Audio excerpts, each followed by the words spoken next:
राम राम।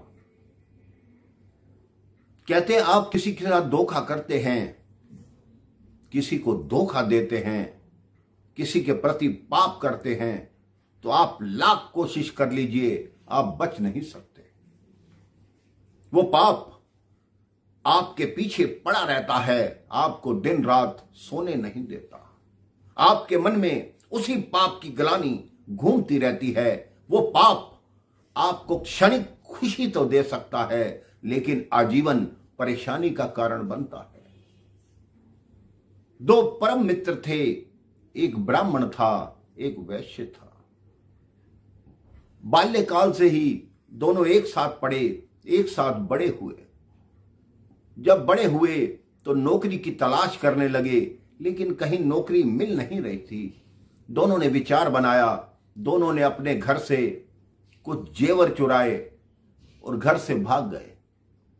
घर से भागकर उन्होंने चाय का व्यापार किया। चाय के व्यापार में उनको इतना लाभ हुआ कि 1 वर्ष में ही उस समय 7 लाख रुपया एकत्रित कर दिया, जो कि बहुत बड़ी राशि थी।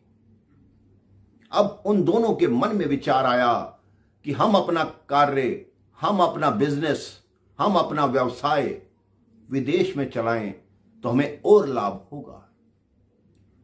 दोनों ने एक पानी के जहाज पर अपना जो सामान था वो रखा और दोनों विदेश जाने की तैयारी करने लगे।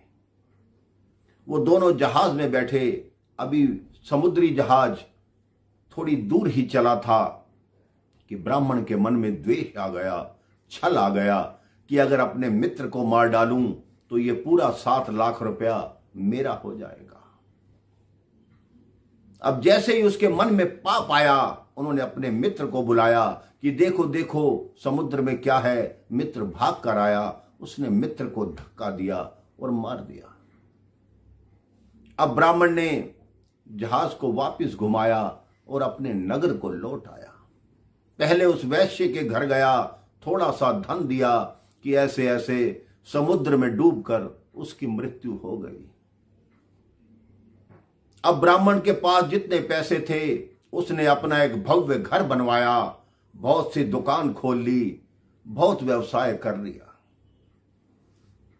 ब्राह्मण का विवाह हुआ, वो बहुत खुश था क्योंकि बहुत अमीर आदमियों में उसकी गणना होने लगी। शादी के 2 वर्ष बाद उसका पुत्र हुआ। उसका बहुत बड़ा उत्सव मनाया गया। धीरे धीरे पुत्र बड़ा होने लगा। जैसे ही पुत्र 3 वर्ष का हुआ, वो बीमार पड़ गया। अब 3 वर्षीय पुत्र का इलाज वो ब्राह्मण करने लगा। हर डॉक्टर को दिखा चुका, हर अस्पताल में दिखा चुका, लेकिन उस बच्चे की बीमारी किसी को समझ नहीं आ रही थी। उस बच्चे को बीमार हुए 3 वर्ष हो गए।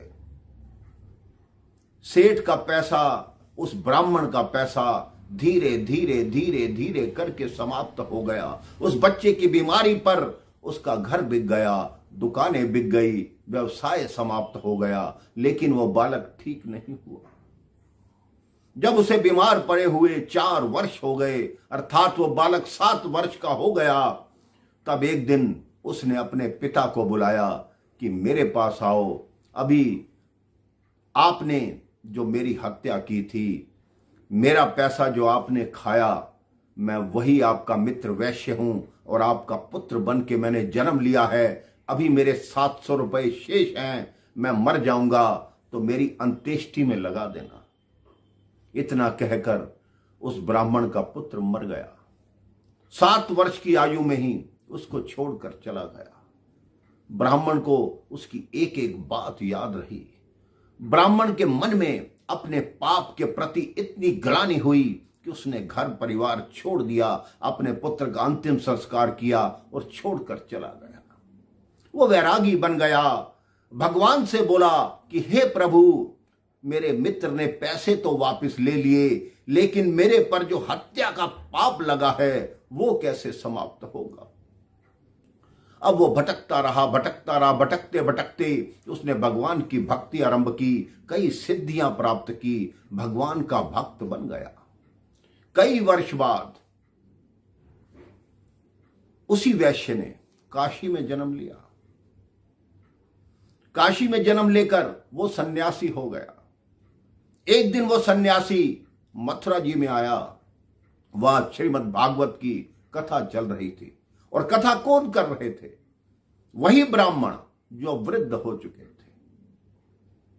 जैसे ही उस सन्यासी ने उस सभागार में जहां कथा हो रही थी वहां प्रवेश किया, कथा वाले ब्राह्मण की आंखों में आंसू बहने लगे और कथा करनी बंद कर दी। तो उस सन्यासी ने सोचा, हो सकता है मेरे आने से कथा में कोई बाधा पड़ी हो। वो सन्यासी वापस जाने लगे। तब उस ब्राह्मण देवता ने अपने आदमियों को भेजा कि उस सन्यासी को लाओ और मेरे कक्ष में बिठाओ। उस सन्यासी को उस ब्राह्मण के कक्ष में बिठाया गया, उनकी सेवा की गई और कहा गया कि आप बैठें, अभी आपसे बात की जाएगी।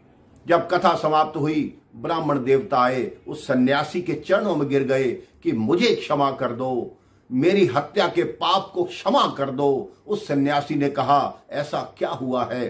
तब ब्राह्मण देवता ने कहा, 45 वर्ष पहले की बात है, आप मेरे मित्र थे, मैंने आपको समुद्र में धक्का दिया, आपके प्राण लिए, आप फिर मेरे पुत्र बनकर आए, 7 वर्ष मेरे पुत्र बनकर रहे और अब आपने सन्यासी का अवतार लिया है, सन्यासी का जन्म लिया है, तो अब मेरे हत्या के पाप से मुक्ति दो। सन्यासी ने कहा, जो आपके आंखों से बहने वाले आंसू हैं, यही आपका प्रायश्चित है।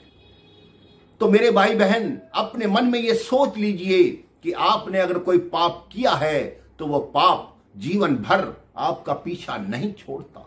आपने अगर किसी का बुरा किया है, मन से नहीं वाणी से ही बुरा किया है, तो वो भी आपका पीछा कभी नहीं छोड़ता। आपके मन में ये ग्लानि अवश्य रहती है कि मैंने इसका गलत किया है, चाहे आप प्रत्यक्ष रूप में उसको दिखाएं या ना दिखाएं, लेकिन ईश्वर हमेशा देख रहा है। इसलिए अपने मन में ये सोच लीजिए कि मैं मन, वचन और कर्म से कभी किसी का बुरा नहीं करूंगा, सबका अच्छा बनकर रहूंगा, सबसे प्रेम से बात करूंगा, सबके साथ प्रेम करूंगा।